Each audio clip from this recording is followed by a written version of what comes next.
The rise of violence with politics is nothing new. The rise of violence in American politics is something that's very, very new. There are 5 judges handling Donald J. Trump's court filings. There is one judge of those 5 that is playing ball with Donald Trump. She hasn't been threatened. The other 4 judges who are prosecuting or presiding, let me use the correct word, presiding over the Trump trial, have all been threatened.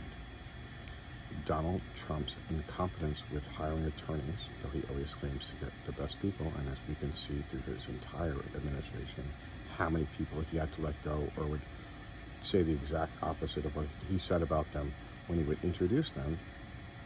Donald Trump doesn't make good decisions. And his attorney on the case where he's going to lose like $350 million in New York didn't ask for a jury trial, just for the judge. Well,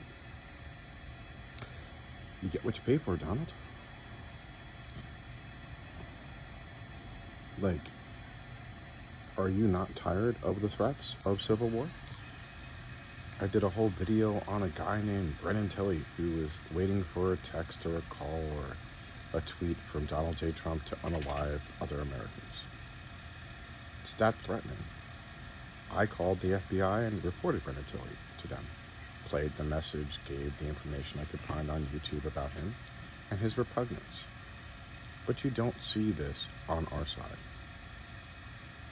No one is calling for the open extermination of people that are in the evangelical churches, because that's the counterpoint. Donald Trump is talking about deporting 10 million people as soon as he gets to office, setting up camps. Setting up camps. Last time we had camps, they were for Japanese Americans during World War II. And despite what Nikki Haley says, there's a lot about racism, don't you think? Because there were German and Italian Americans all throughout the East Coast that were not jailed. And putting people in camps and taking away their businesses and their property in California, that cost Japanese Americans, and yet they fought the United States. Race has always been an issue in our country. And extremism, whether it was Bedford Forrest and the losers in Tennessee that started the Ku Klux Klan, and all of the progenitors of the white nationalist groups that we have up to today can all be directly linked back to the fathers and daughters of fucking the Confederacy. It's white nationalism. And it's violence. And it's being perpetrated by the most ignorant above us who are most easily led because they can't have the ability to discern fact from fiction. And they go on hate instead of love. I don't think the Democratic Party is perfect by any stretch of the imagination. I do know that the GOP is trying to take rights away from my daughter. The GOP is trying to take voting rights. Like in my state, it's over 1.3 million people have come off the voter rolls. That is voter suppression. Almost 800,000 of them are Democrats. Again, voter suppression. You don't see this on the left. We have a ballot initiative to have abortion enshrined in our state, like it was in Ohio. And our Attorney General is trying to prevent that because she knows it's a losing proposition, even though our threshold is 60%. There's going to be violence about that too.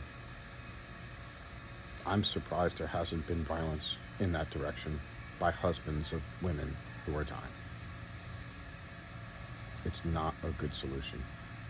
The GOP is actively trying to make sure that women cannot know what's going on with their fetus, so they will carry children to term despite the fact that it might kill them, or